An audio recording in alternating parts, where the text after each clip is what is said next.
people hear the name Al Capone, the first thing that comes to mind is Tommy guns, bodies falling, blood spilling from corpses.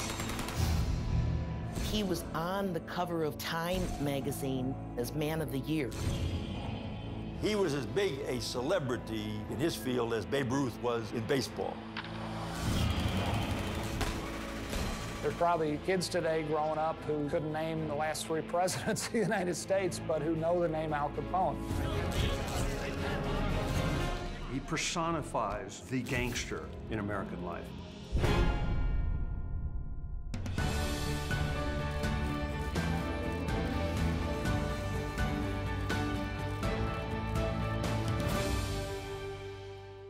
This program is made possible in part by contributions to your PBS station from viewers like you. Thank you. Without a doubt, Al Capone is an American icon. He really comes to define our culture in many ways. The immigrant story, heavy on the machine guns in this case. Nevertheless, it's a story of somebody coming up from nothing and making himself into something, in this case, something notorious. I am Deirdre Marie Capone. Al Capone was my grand-uncle. Was Al Capone a mobster? Yes, he was. Was Al Capone a monster? No, he was not. Well, I was a career cop in Chicago. I ended up as commander of detectives. I come from the south side of that great city. I probably heard Al Capone's name before I could walk. He was the most famous gangster. Everybody knew who he was. Everybody knew the legends of Al Capone. I think Al Capone is the most famous real-life gangster of all. My name is Vince Gilligan. I created the television series Breaking Bad. I think America is interested in anti-heroes and criminals and gangsters.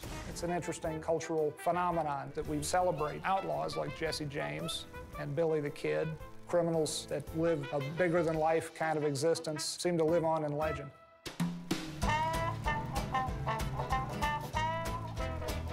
By the start of 1929, Louis Armstrong has made his 78 recording of West End blues. NBC has set up its permanent coast-to-coast radio network. Notre Dame has finally lost a football game after 25 years. And Al Capone is the undisputed crime boss, not only in the city of Chicago, but the whole of the United States. But even this is not enough for Capone. It's February 14th, 1929, and in Chicago, it's supposed to be a day for love. I'm Michael Green, Associate Professor of History, UNLV. On Clark in Chicago, there's a warehouse. Several members of Bugs Moran's North Side gang were in this warehouse. They were told about a shipment of illegal alcohol. They ended up being greeted there by a bunch of guys in police uniforms. Bugs Moran was arriving. He saw the police car. He kept going. The gangsters thought it was just cops coming to harass them and maybe try to get some money. And they said, you guys are going to be transferred for this. A lot of times they did that as show, law enforcement. So, you know, they had to show that they arrested everybody, but naturally they got off later on. But they would publicize the arrest. My name is Frank Calabrese Jr. I was born and raised into the Chicago mob. In Chicago, we call it the Chicago Outfit. My father was a boss in the outfit, which originally was started by Al Capone. So these guys are in there thinking it's nothing. They line them up against the wall. All of a sudden, the police opened fire. They mowed 7 men down, put 7 men against the wall and mowed them down. And they get back in the cars and they take off. Who's behind the massacre? Who done it? As usual with the mob, it's hard to figure it out. There are those who think the police were actually real police and not just people from the mob who got in uniforms. There's the theory, yes, obviously Capone is central to it. Capone was in Florida at the time of the Valentine's Day Massacre, and when Bugs Moran heard about the killing, he said, the only person who kills like this is Capone. There was always going to be a lot of theories, because a guy like Al Capone can create a lot of theories.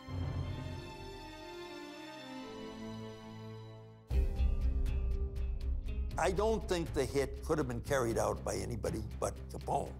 Capone managed at the time of the killing to be in Florida in the office of the local state's attorney, the prosecutor, chatting with him. He couldn't have a better witness. The biggest thing that gets me is the fact that Al Capone was very visible in Miami. Everything I've seen in that would be stuff that we would do. Just the fact that, you know, he had a smirk on his face sitting down in Miami like, no, that wasn't me. There's people that will believe that. Capone wanted to kill Moran. He would have known how to do it. But to go into a garage and kill 7 people in pursuit of a gang leader who isn't even in that garage does not sound like Al Capone's work. Capone was never charged. He was never even questioned because police didn't think he had anything to do with it. To this day, nobody knows for certain. All we know is it's pretty devastating to Bugs Moran's gang. It's also going to end up being devastating to Al Capone's gang.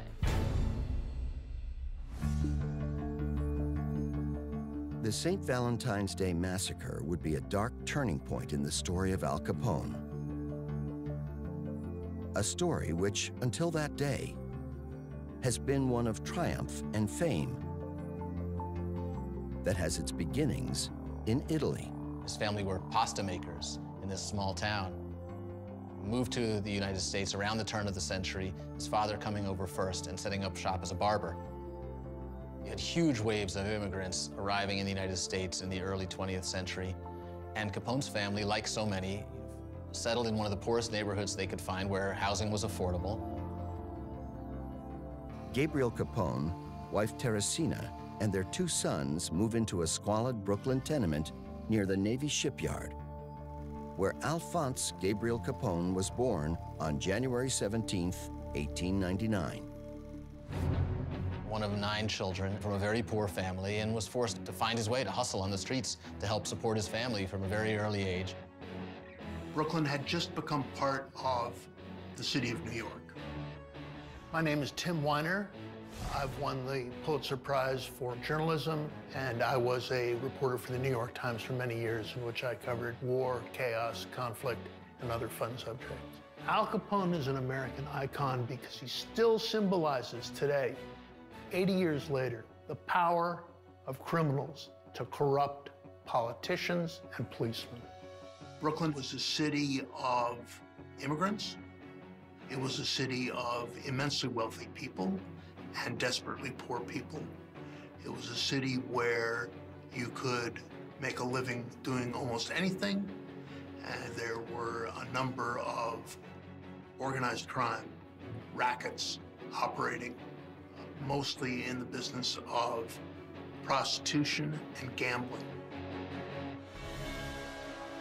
There's enormous ambition that's part of growing up as an immigrant. And oftentimes, you know, for some kids, it turned to a life of crime because they learned on the streets how to hustle. And he went to work as a petty thief for small-time criminal outfits. Al Capone was Breaking Bad from about age 14 on, and maybe earlier than that. But he got kicked out of his grammar school for punching his teacher in the face. He was a member of a great many street gangs. He did well enough so that he became one of the 5 Points gang, the biggest and most powerful in New York. Capone went to work as a dishwasher at the Harvard Inn on Coney Island, which was a place run by Frankie Yale. He was a gangster and a racketeer, ran the ice rackets. If you wanted to sell ice anywhere in Brooklyn, you had to make a deal with Frankie, pay him a piece of it. If you didn't pay him, you'd end up with an ice pick in your back or in your knee. So he was a very powerful guy. He sat at a corner by the window at the Harvard Inn, and people would come and sit down with him. And if you wanted somebody killed, you wanted somebody's ankles broken, you'd talk to Frankie, you'd pay him, he'd take care of that for you. So Capone got to know some very dangerous and powerful characters. Even though he was only a dishwasher, he eventually worked his way up to bartender, and that suggests that he was getting familiar and people were taking a liking to him. It was also at the Harvard Inn that he acquired the scars that would earn him the nickname Scarface. Capone was working one night at a party as the bartender. My name is Scott F. Stoddart. I am a professor of cinema studies and the Dean of Liberal Arts at the Fashion Institute of Technology. Rumor has it he saw a beautiful woman across the room and sidled up to her and whispered something pretty obnoxious into her ear. The girl said, "Get lost." So Capone didn't take no for an answer, kept hitting on this girl, and the girl finally told her brother, "This guy won't leave me alone." The woman's brother, Frank Galluccio, is also a mobster. Like everybody at the Harvard Inn, you better know how to take care of yourself. When Capone struck back at him, the guy pulled a knife. Tried to slash his throat, missed by a little bit because he was drunk, and slashed Capone across the cheek. Leaving 2 smaller scars and 1 very pronounced jagged scar right across his cheek, running from his ear right down to his mouth. In a funny sort of way, it's beneficial to Capone in the long run. It gives him a great nickname of Scarface, but at the same time, it means that he always kind of turns in a profile so that you can't see exactly where the scar is. Capone would claim he received the scars while fighting in France during World War I. However, he was never in the army. In truth, the scars on his right cheek would become just as iconic and significant as the man himself. I remember vividly sitting on his lap one time and reaching up and feeling the scar on his face and said, "Does that boo-boo hurt?" In 1919, the ambitious Al Capone is forced to leave New York. Al Capone made a mistake. He beat somebody up who was of significant prominence in the New York underworld. And he was hot as a consequence. So hot that Frankie Yale shipped him off to Chicago to a guy named Johnny Torrio, who is one of the heads of one of the biggest gangs in Chicago. For Capone, he couldn't have picked a better time to come to the Windy City. For the rapid rise of Al Capone begins at the start of Prohibition and a sudden creation of a lucrative black market.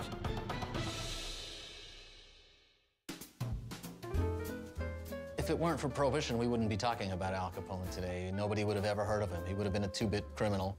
Prohibition made Al Capone. Without Prohibition, there is no Al Capone. Outlawing alcohol was seen as, this is going to purify America.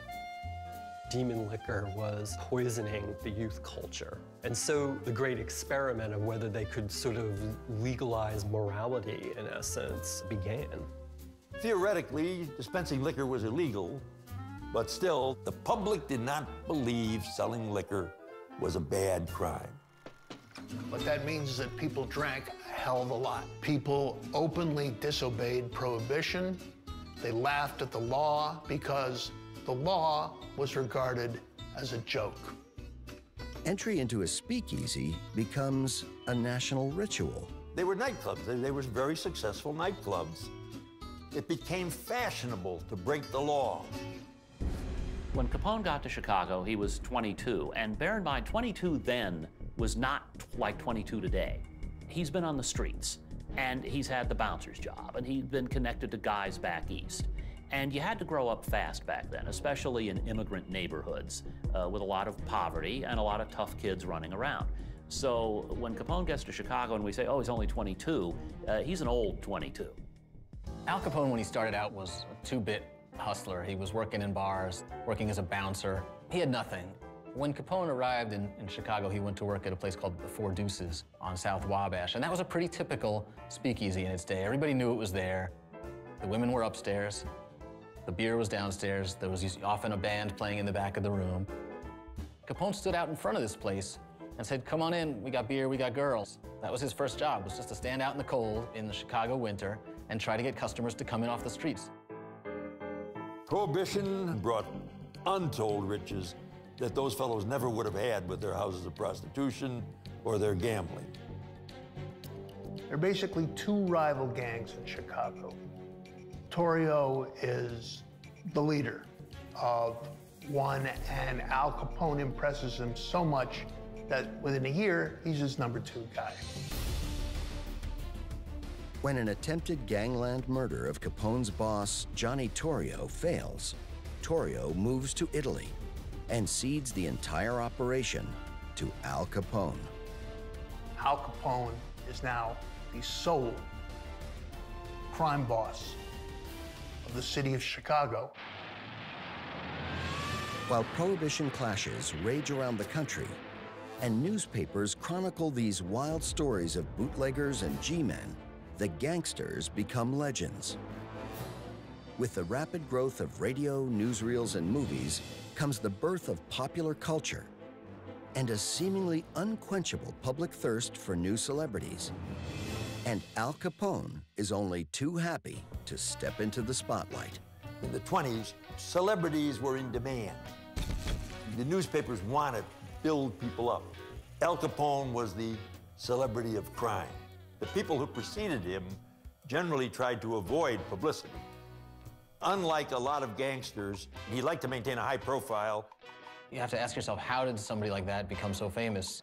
For Babe Ruth, he was famous because he was on the movie reels and because he was playing in the World Series every year. Lucky Lindbergh or Amelia Earhart became famous because they were performing these astounding feats. Capone became famous because Chicago was the murder capital and he was the most famous gangster in the world, and he gave these interviews. He would speak to reporters at any time.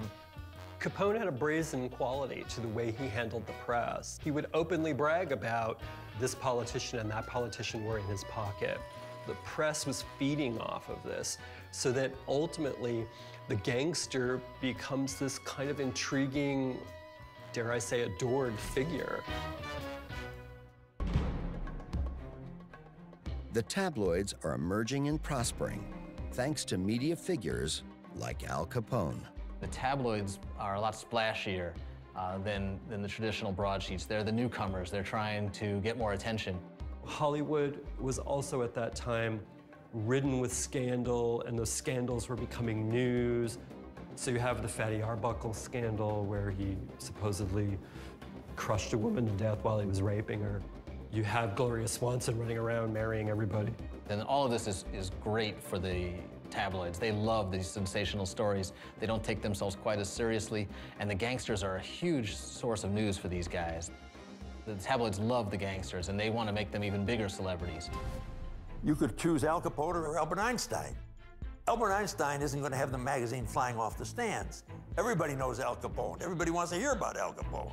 And Capone is a great story, and he knows it. And he's good with the media, and he knows it. Maybe the best way to explain it for people who think they shouldn't have been covering it, the New York Times was then considered the stodgiest paper in the world, and the publisher was asked, why are you covering this murder trial that was going on? And he said, well, when the tabloids publish it, it's smut. When we publish it, it's sociology.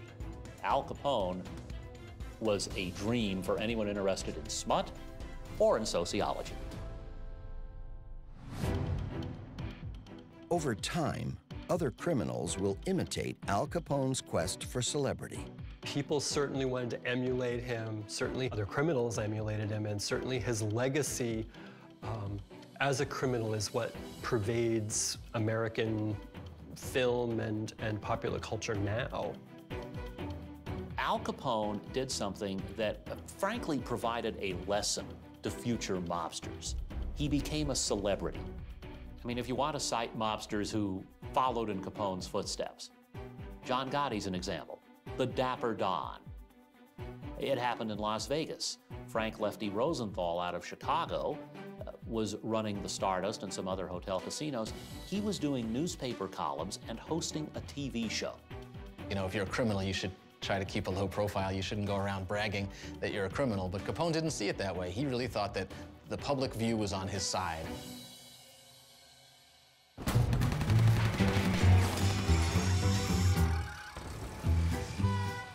The popularity of crime lords like Al Capone was the driving force that led to the development and enforcement of motion picture production codes. The gangster picture really begins to become sort of a Hollywood genre in early 1930 with the production of Public Enemy, of Little Caesar, of Scarface in 1932. The gangster film sort of solidifies this notion of the sort of the mythical hero worship, if you were, of the anti-hero. Dressing a lot like Al Capone in double-breasted suits, big fedoras, shiny shoes, flashing jewelry. Hollywood, they glamorize a gangster. And actually, we used to be able to use that to our advantage because we'd make you think, oh, gangsters are nice, gangsters are good, gangsters are gonna have your back. And so the gangster picture grows out of that mythology of an anti-hero, a man who's really trying to do something good but just can't get the goodness to go right, so he turns to a life of crime. But there were those who didn't buy into the idea of the idolization of gangsters. From the time of silent films, many Americans felt that the movie industry was morally questionable, and glamorizing criminals only added fuel to the fire.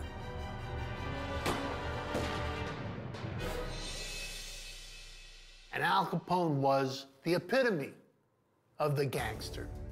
In the movies of the early talkies of 1930, 1931, 1932, the gangster is often the hero. Starting in 1933 with the war on crime begun by the Roosevelt administration and the administration of something called the Hays Code in Hollywood, which said the gangster can't win, the gangster's gotta lose. It's not the gangster who can be the hero or even the anti-hero anymore. It's gotta be the G-man, the government man. The gangster can no longer triumph in any way, shape, or form. He's gotta die. The Hays Code would stand until the late 1960s, and the films after that would once again elevate the gangster to legendary anti-hero status. We all get this visceral thrill from stories about gangsters, be they fictional gangsters or real-life ones. You want to root for them even though you're not supposed to. And I think that's why the gangster film has continued to this day to be sort of a popular mainstay. However, Capone is not a movie star. Back in the real world, while he is earning millions running his criminal empire, he is equally concerned about creating an image as a modern-day Robin Hood. And he, of course, was a master at building a reputation by giving to charities and helping people who were poor and needy. My name is Charles B. Strozier, and I'm a professor of history at City University and a practicing psychoanalyst. I don't think there was really much goodness in the heart of Al Capone. He's always seen as someone who, yes, he takes money for alcohol and other illegal substances, but he's also giving back to the community.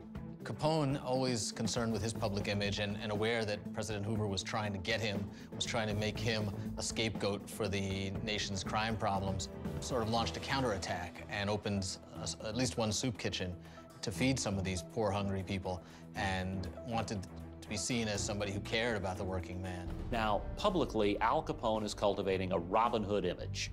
He's robbing from the rich to give to the poor if he is giving it to anybody. I don't think we should get carried away talking about this soup kitchen and suggesting that Capone was somehow a great philanthropist, because we don't even know how much money he put into it or how long it remained open. It was one soup kitchen, and there was one brief period where it attracted some media attention. There's no evidence that this thing stayed open for months or years. There's no evidence that Capone was single-handedly funding it. In his heyday, he was making $100 million a year. It's a lot of money. You can afford, it's like, that's your public relations. You can afford a couple of million for charities in order to keep your reputation up. In private, Capone is an operator. You don't get to where he got without having certain ability, certain finesse. So that I think that he's operating on multiple levels according to where he is and who he's dealing with. By the mid-20s, Al Capone is sitting on top of the world. He controls the criminal underworld in Chicago and is rapidly becoming a living legend. He's become this iconic figure. He personifies the gangster in American life. Prohibition is not stopping the 20s from roaring.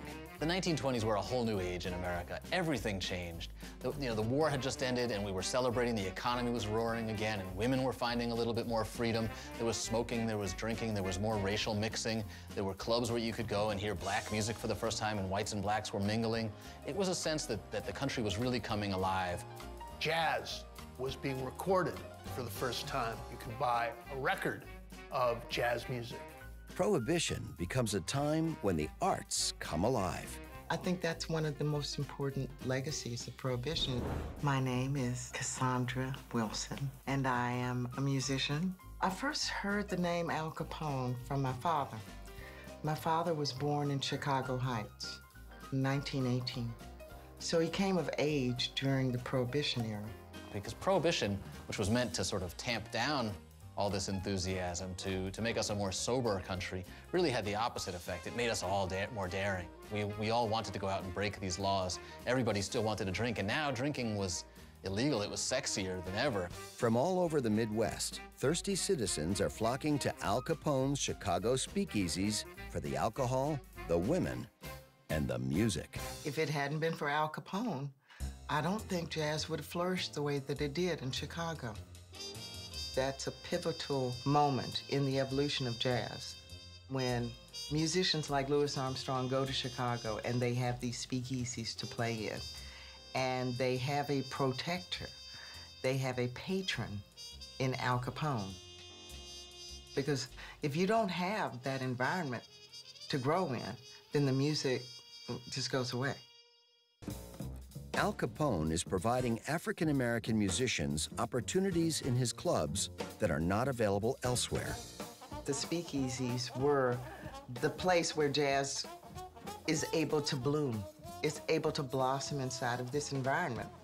It's not played anywhere else in polite society. So people, in order to hear the music, have to come to the speakeasies. The Chicago speakeasies helped launch the careers of legendary singers like Helen Ward, Anita O'Day, and Billie Holiday. There were so many new clubs, there was so much money going around that guys like Capone could employ fantastic musicians. They didn't care about the old codes, they didn't care about mixing of the races. So I think that the music flourished in a lot of these clubs that were operated by guys like Capone. Capone is not just a patron of jazz, he is its guardian. Louis Armstrong was playing one of the speakeasies, and he left the bandstand. Someone took his trumpet. Now, if you can imagine, that's the worst thing that can happen. You know, this is like a prized possession, a prized instrument. So the word got around, and it got to Al Capone. And the next day, the instrument was returned.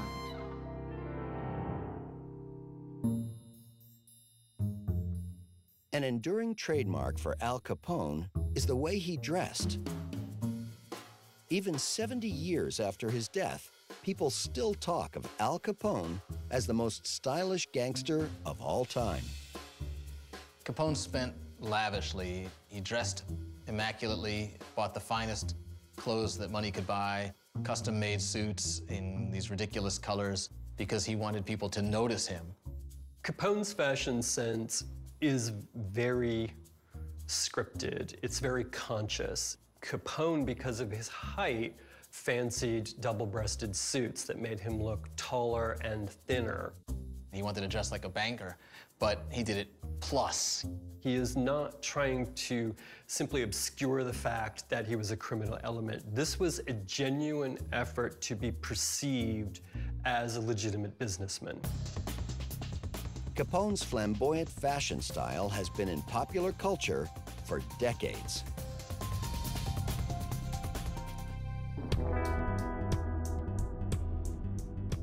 People are always trying to figure out what is the origin of the stylish fedora that Capone begins to wear in public.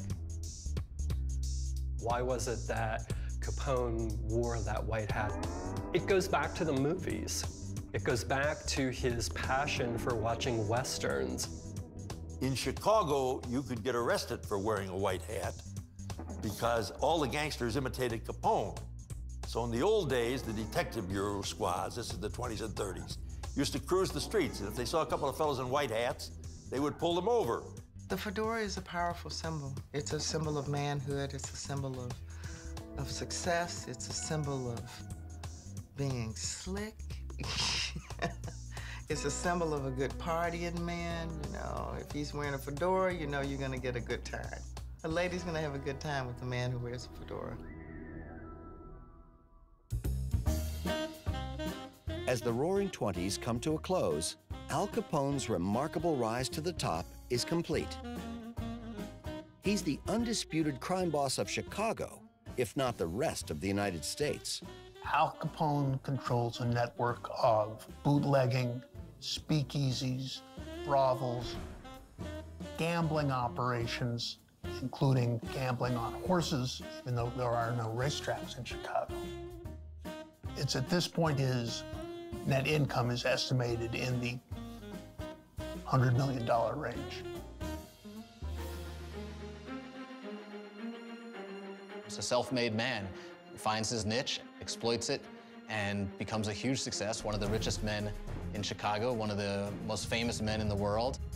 Al Capone was the celebrity of crime in America. However, Capone is now throwing caution to the wind. He boldly challenges the law whenever he can. He becomes reckless, his ego out of control. As his empire grew bigger and bigger, he seemed to become more brazen and less afraid of authority, although, you know, it's hard to say if he ever really was afraid of authority. But the times are changing, and as the Roaring '20s come to a close, Capone's world is about to change as well.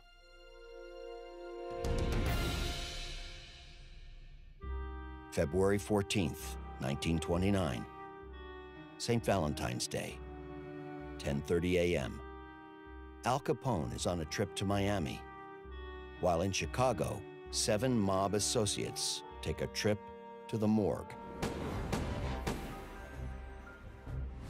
The St. Valentine's Day massacre is allegedly planned and carried out by the Capone mob, but this has never been proven. One of them was wounded about 14 times and somehow survived for a bit, Frank Gusenberg, and he won't talk, which was the code in the mob. You're not going to give away these things. But even if Capone is innocent in planning the hit, it becomes a public relations nightmare. The photographs of this were brutal. The guys were lined up in the garage and just savagely machine gunned. The St. Valentine's Day massacre may be the first time the public has seen this much blood, this much death in one place. Even Matthew Brady's Civil War photos don't bring you what that massacre showed you. And that is bound to have an impact on public opinion. People sickened at it, and I think for the first time could really look at it and say, this isn't right, this isn't American. Even though they never pinned it on Capone, and evidence suggests he probably had nothing to do with it, he was seen as the leader of this operation. He was a big symbol of the whole age, and he was blamed for it just sort of by association. Once again, Capone captures the imagination of the press, but not in the way he's accustomed to. The business people of Chicago got tired of Al Capone, and they felt like he was hurting the local economy, that businesses were not interested in locating in Chicago, that tourists were less likely to come to Chicago because of the image that Capone was giving them, so they tried to think of ways they could do something about it. They created a list of public enemies, and they sought publicity by creating this list and putting Al Capone at the top of it. Public enemy number 1, the most wanted man in Chicago, and distributing this to the newspapers made great headlines. It started out as a publicity stunt for the Crime Commission, but then people liked it. After 1929, after the St. Valentine's Day massacre, you see a real turn in the way that Capone is covered in both the newsreel footage and in the press at that time. He all of a sudden becomes kind of dirty. He all of a sudden is the mastermind of the criminal element. He's not seen as the Good Samaritan anymore. This is a man who exploited the American dream, who you might remember that you liked, but now look at him. Now he comes off as he's exploited you. And when they tag you public enemy number 1, you're halfway to prison.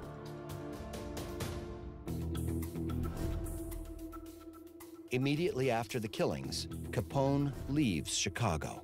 The Eastern mobsters told him that he'd better make the heat disappear from the Valentine massacre, so Al went to Philadelphia and was carrying a gun. Bosses didn't carry guns, their bodyguards did.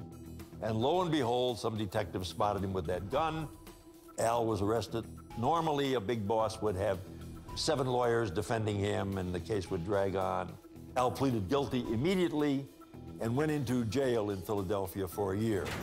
He thought that would probably get the heat off, but it did not. The Valentine massacre had such an enormous impact on the United States. Chicago's business elite continues to put the heat on Capone by turning to Washington for help. One thing they did was they hired a lobbyist to go to Washington and to try to push the government to try to take down Capone. Their timing is impeccable. Less than 3 weeks after the St. Valentine's Day Massacre, Herbert Hoover takes office as president. He really is upset about what happened in Chicago. When Herbert Hoover was running for office, the economy was going great. It was really an amazing era of prosperity, so he picked on law enforcement as one of the big issues of his campaign. Because Capone was the most famous criminal in America, he became an easy target for Hoover. Al Capone was never prosecuted during the 1920s because Al Capone was more powerful than the law. He was more powerful than the Chicago cops. He was more powerful than the Cook County law enforcement authorities. If you're looking to send a message that we're getting tough on crime, Capone made himself the obvious choice. Now, the irony of that is that Capone is, in his own way at the time, still a folk hero. He's still a Robin Hood. So he has a degree of popularity. And yet, politically speaking, the public voted against what Capone was doing. President Hoover will provide the federal resources to get Capone.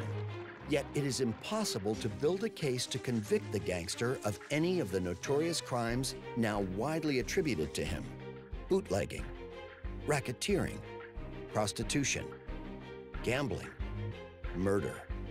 Everyone knows that Capone is a criminal, but no one can prove it. Al Capone could not be brought down by conventional law because he was too insulated, too high up. So you would have had to make a case from a gunman to his boss, to his boss, to his boss, to his boss. Those were almost impossible to make. I mean, the United States has barely become 48 states. There are very few laws that Congress has enacted that the federal government is able to enforce. They couldn't send the FBI to Chicago to get Al Capone because prohibition was the Treasury agent's job.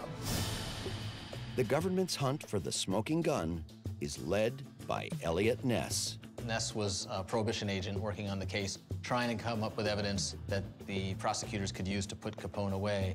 The myths about Elliot Ness have been wildly exaggerated.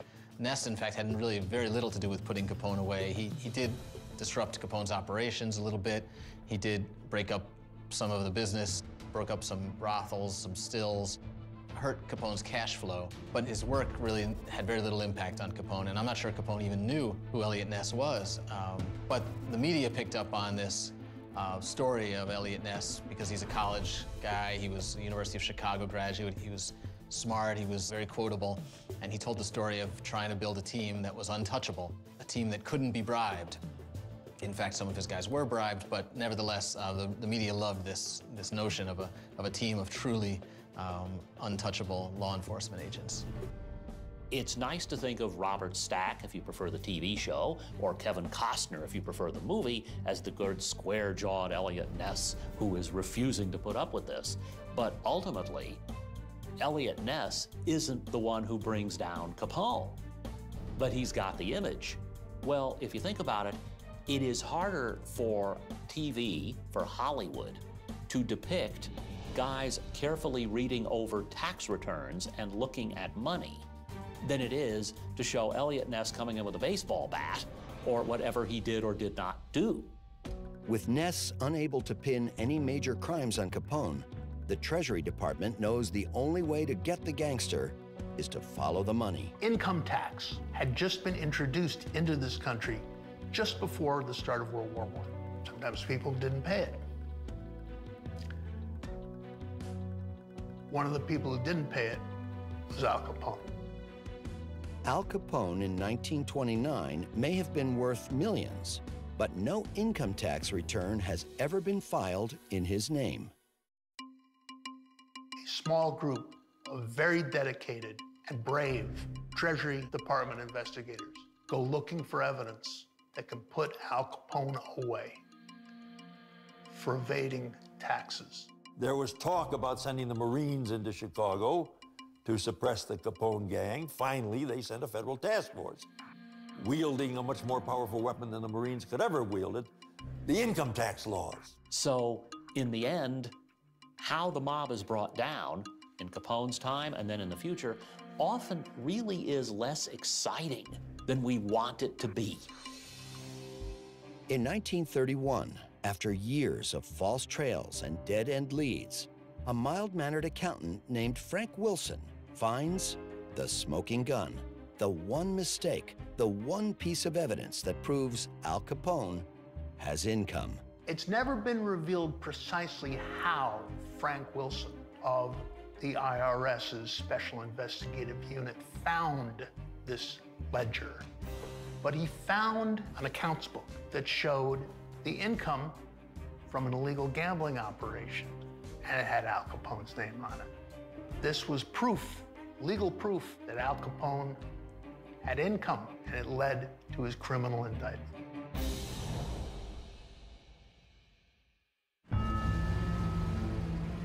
They weren't able to grab Capone for murder or bootlegging because those were hard cases to make, and Capone was careful not to get his hands dirty. They had to make the tax case. That was the best they could do because they really wanted him off the streets, and the government debated that. In internal letters that I found in the Justice Department, they discussed, you know, is this gonna make us look weak? Is it gonna make us look like pansies, that the best we can do is take this big notorious gangster who admits that he's a bootlegger, the best we can do is an income tax charge? But ultimately, they decided that the important thing was to shut him down. On June 5th, 1931, Alphonse Gabriel Capone is indicted for tax evasion in his tax filing from 1925 through 1929. The government charges that Capone owes over $215,000 in taxes over his gambling profits. Who would have thought the smoking gun that got Al Capone would be a tax form? It does not go unnoticed by the public and press that the federal indictment fails to mention any of the worst crimes commonly attributed to Al Capone. For Capone and his legal team, this case appears to be no more than a flimsy shakedown that could easily fall apart. The government has to make the case very carefully, not just because it's financial and it's the IRS, but because they can't prove anything about dead bodies.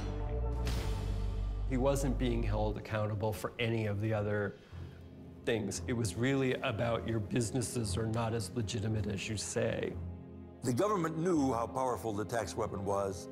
The defense wasn't entirely sure. They expected, hey, the worst that can happen is a 2-year sentence.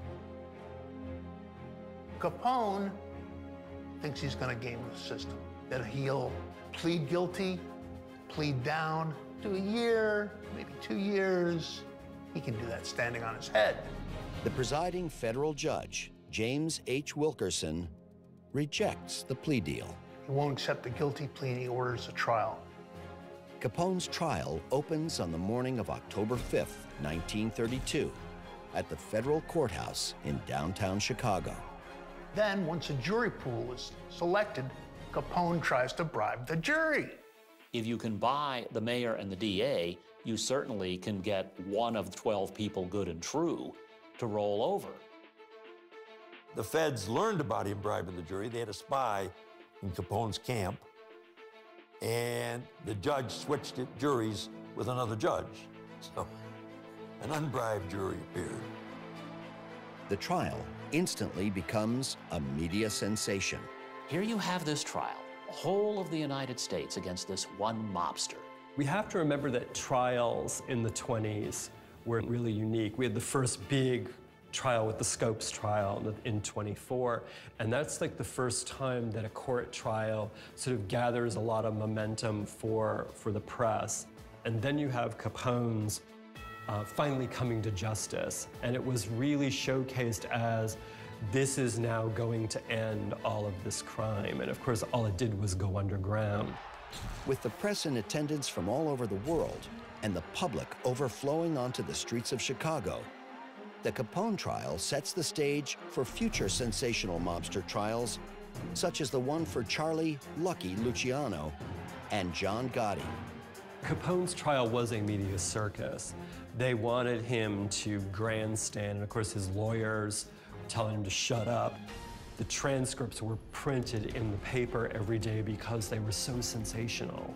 Capone's public image is in ruins. To the blue-collar working class, he is no longer one of them, an average Joe struggling to earn a piece of the American dream.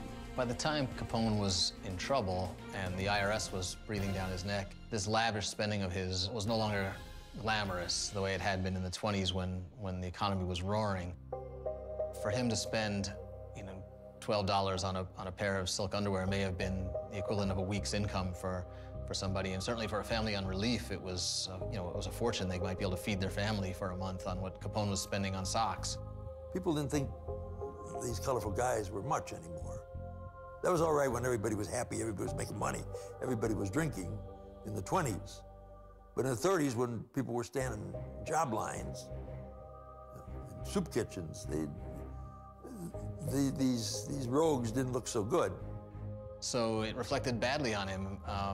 He was kind of clueless to it because he'd been living that way all along, and I don't think he realized how it was going to affect potential jurors in his trial, but then again, that's not something most people think about when they're clothes shopping. The government's case against Capone is incredibly weak. They had a very difficult time proving that he had any income.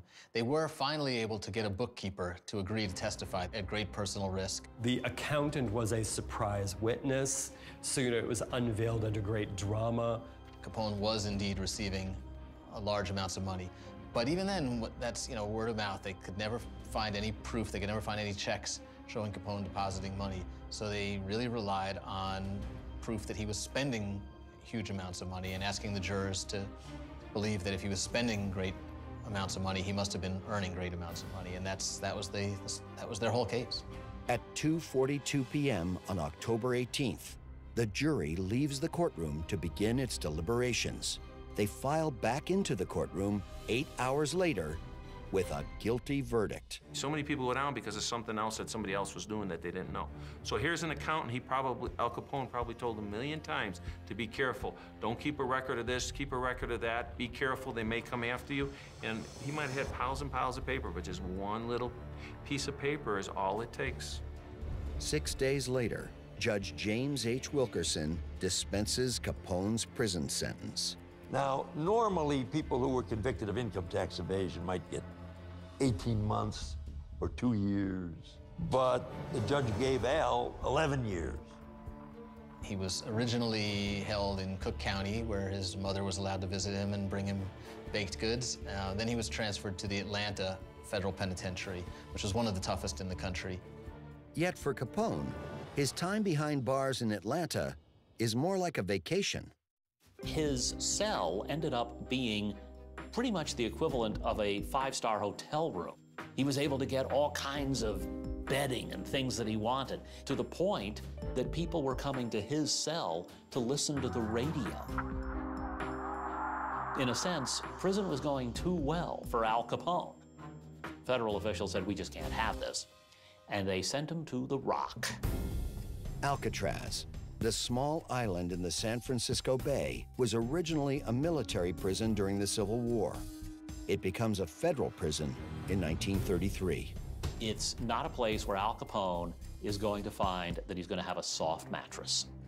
They took my uncle out of Atlanta, put him onto a train car. The train car traveled to Oakland, California, and what most people don't know is when the train car would pass through certain cities, the people would come to the station just to see Al Capone and to wave to him. You might say to yourself, why would they need to send an income tax evader to Alcatraz? And the reason is that it was a publicity stunt for the government. They were opening this brand new prison. It was meant to be the toughest prison in the world, a place that would scare criminals. And what better way to get publicity for this brand new maximum security prison than by sending Al Capone there? That was sure to get lots of headlines. And when he gets to Alcatraz, he thinks he's going to do exactly what he did elsewhere. And the warden, James Johnston, wouldn't put up with it. So for more than 4 years on Alcatraz, he's just another prisoner. Alcatraz must have been very rough, because it was rough for everybody else. The guys who went there were supposedly the baddest of the bad. For Capone, doing hard time on the rock is about to get even worse. Capone probably contracted syphilis when he was still a teenager. It had never been treated in his youth. He could have been treated. There was a treatment available that likely would have stemmed the course of the disease, but he did not seek it. Syphilis can cause dementia by attacking your brain cells. Once it was properly diagnosed, he spent his days at a prison hospital. Now suffering from the disease, on January 6, 1939, Capone is transferred to the Federal Correction Institution at Terminal Island in California. He is paroled on November 6, 1939, and returns to his home in Palm Island, Florida. He didn't have to serve the whole 11 years, served about 2/3 of it. There was an evaluation done that showed that he had the mental capacity of a 12-year-old. Well, 12-year-olds can be bright, but we are talking about quite a come down, quite a decline for a guy who'd essentially run the Chicago mob. So that being released from prison, he is still a prisoner. Unable to resume his criminal career, Capone spends the last days of his life at his Florida mansion. He spent his last couple of years surrounded by his family, ranting and raving about Bugs Moran. You know, imagined enemies are under every rock. Some of the old group came to see him, but only out of courtesy. He had no power in organized crime, and he didn't know much about what was going on. On January 25, 1947, Al Capone dies of a stroke in Palm Island, Florida, at the age of 48. Al Capone was a figure created by his time and perished with his time.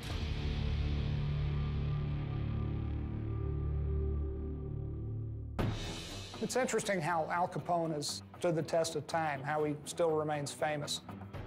67 years after Capone's death, there's probably kids today growing up who couldn't name the last 3 presidents of the United States, but who know the name Al Capone.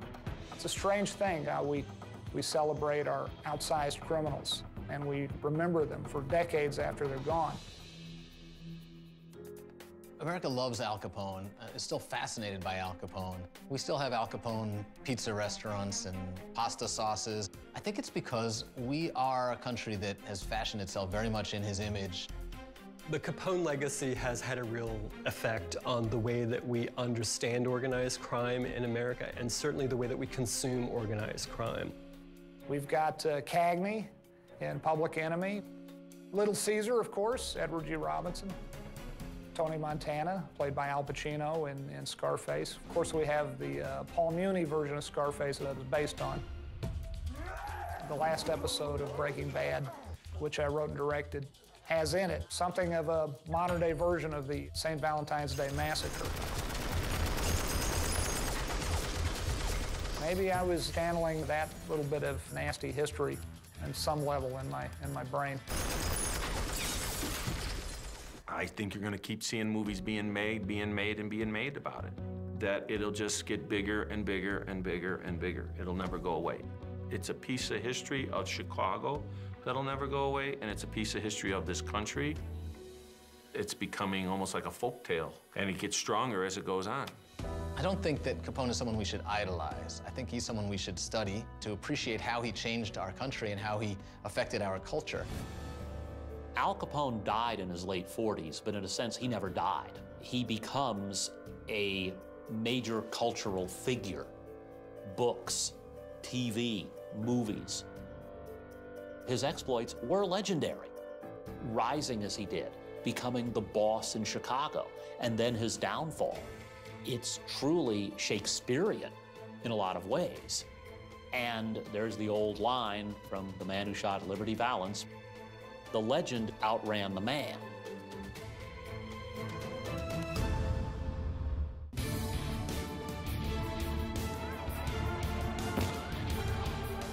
Al Capone Icon is available on DVD. To order, visit shoppbs.org or call 1-800-PLAY-PBS.